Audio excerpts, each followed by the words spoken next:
Hello everyone. In this video we are going to talk about basic signal processing in Python SciPy, and we really mean basic, so we are not going to talk about all sorts of different things in signal processing. I have three areas that I want to show you. One is convolution, the other one is resampling a signal, and the other one, which is very important, is fast Fourier transform FFT. So I can call this really basic signal processing. So you need the Numpy if you want to plot like I want to. You need matplotlib. You need the math library, and the most important thing from SciPy, you need to import signal. This is the major thing you need to import. And here I have two arrays with three numbers in them, and I use the command np-convolve. This is from NumPy, and I can pass it to the output to be the same size as the inputs, or if I don't, then the length of the output is going to be length of input 1 plus input 2 minus 1. So in this case, 3 plus 3, 6 minus 1 is going to be 5. So if I go ahead and run this first part of the code for you, you can see that the convolution of these two signals is going to be this if you say same size, and it's going to be this if you don't say same size. And if you can see, this is the middle portion of the other one without same.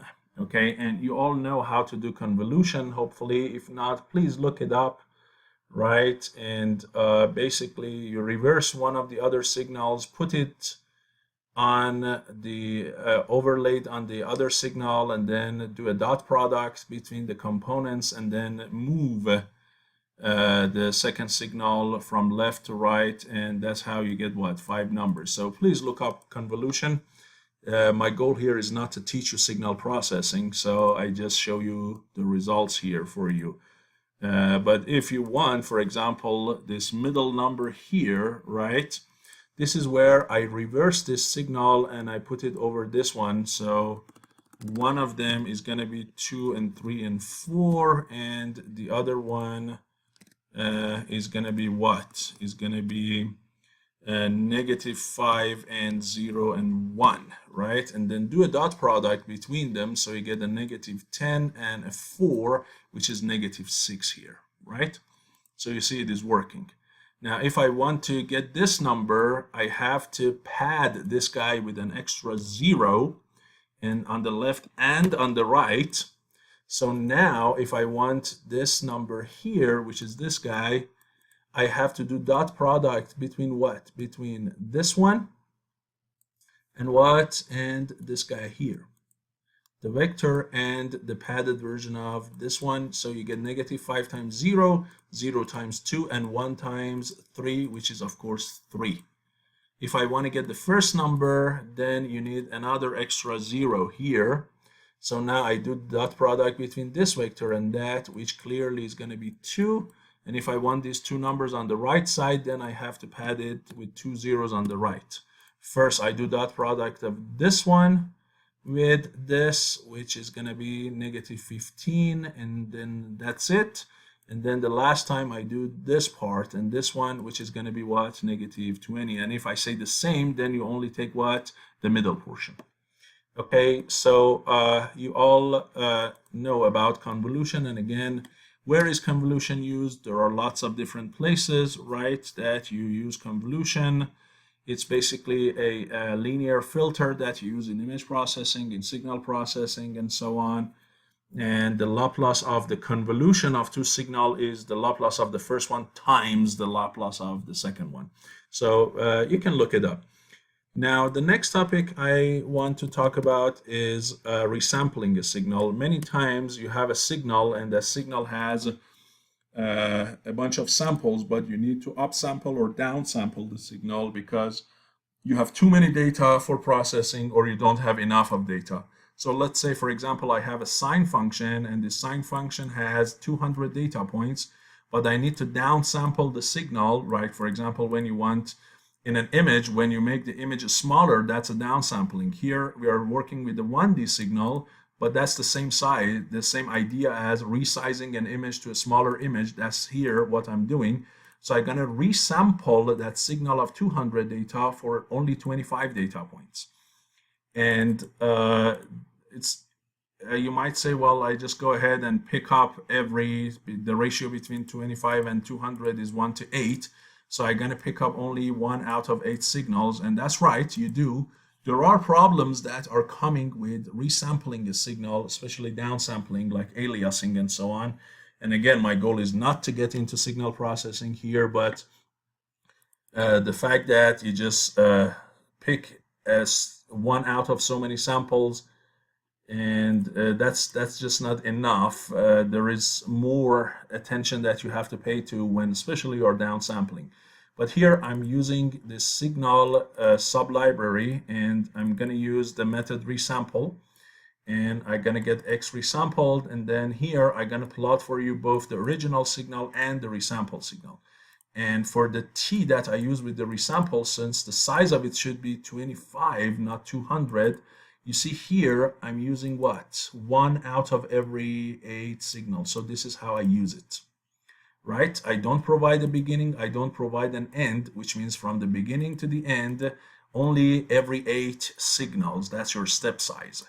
And if I do that for you here, then you can see that I have my blue curve, which is the original, red curve, which is my original signal, and then the blue markers, which are 1 out of 8 data. So this red curve is actually what?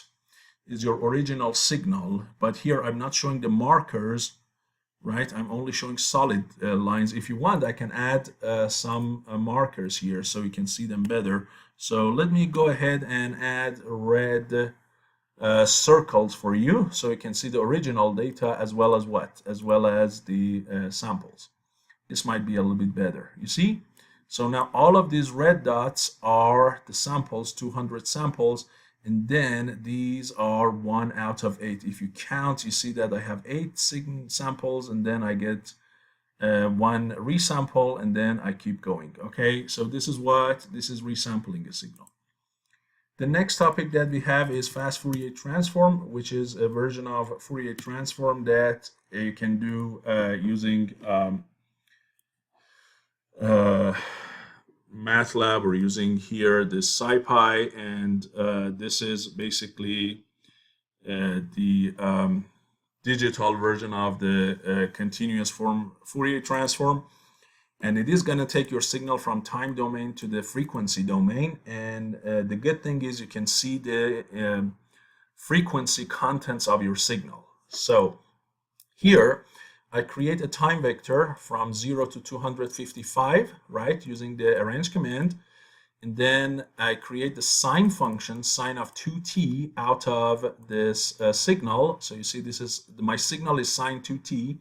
And then I apply the FFT method under the Numpy, and this FFT is going to apply the fast Fourier transform on my sine of 2t.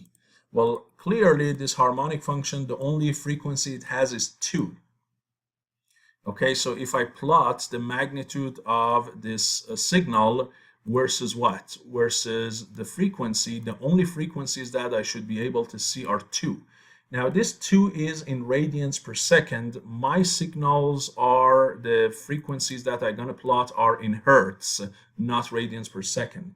So I have to divide this 2 by 2 pi to get my frequencies in radians per second. And if we do that, right, 2 over 2 pi is like 1 over pi. So if I divide 1 by pi, which is 3.14, right, my frequencies are around 0.32, 0.318, right? So I should see this signal, I should see my signal peak at around this point. If I see this frequency in the FFT, that means my calculations are right. And so here I got this signal. In general, this SP is a complex number.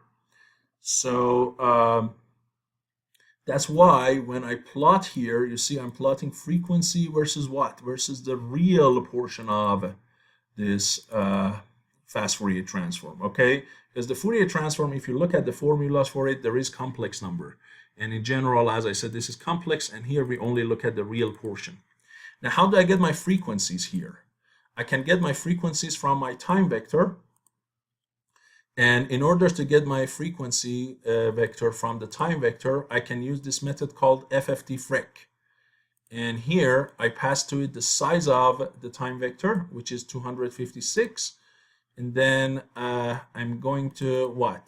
I'm going to convert the time vector into frequency vector, get my frequency, and then plot the real portion of fast Fourier versus frequency. And if you want to know more about the FFT fric, you can just look it up online. And here is this method here, which you pass the size of the signal. You can also pass the spacing, which by default is 1. And in our case, it is 1, because here this vector t goes from 0 to 255 with the space of 1. So that t is already 1. You don't need to pass it. All you need is the size of the signal, which you see here, I pass using t-shape -1. Okay, which if I print it, you see that's going to be 256. And then here is the method that it is using based on whether this number of data points in t is even or odd. Here it is showing you how it calculates this frequency for you, right? And you see that the maximum number that you have in it is really n-1 divided by 2, and then the whole thing divided by dn. Now d is 1 in our case, so the number max I have is n-1 divided by 2n. And if I go ahead and show you that number, n is 256, so it's going to be 255 divided by, and then 2 times 256, which is basically 512, right? And you see that the maximum frequency that you would have is about 0.49 and also negative 0.49. So you're going to have a symmetric range of frequencies, right, around 0, from a small number to 0.49 and from a small negative number to negative 0.49. In fast Fourier transform or in any Fourier transform, your frequency can go both positive and negative, and you can look up fast Fourier transform methods and so on and so forth. So again, my goal is not really teaching you signal processing here. So let me just show you the results.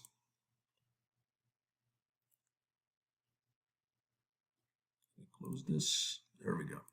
So this is your fast Fourier transform, and you see that my maximum frequencies are around 0.49, negative 0.49. And you see that the peaks are around what? Remember, we calculated it was 0.30 something, right? 1 over pi. And this is exactly what? As you can see, this number and this number are that 1 over pi and negative 1 over pi.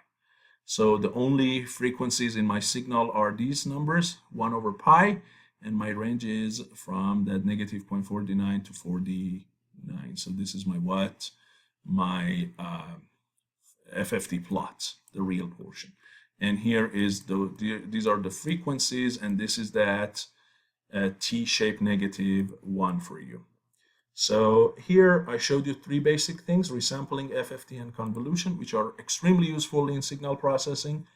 Hopefully this video is useful to you, and I'll see you in my next lecture. Thank you.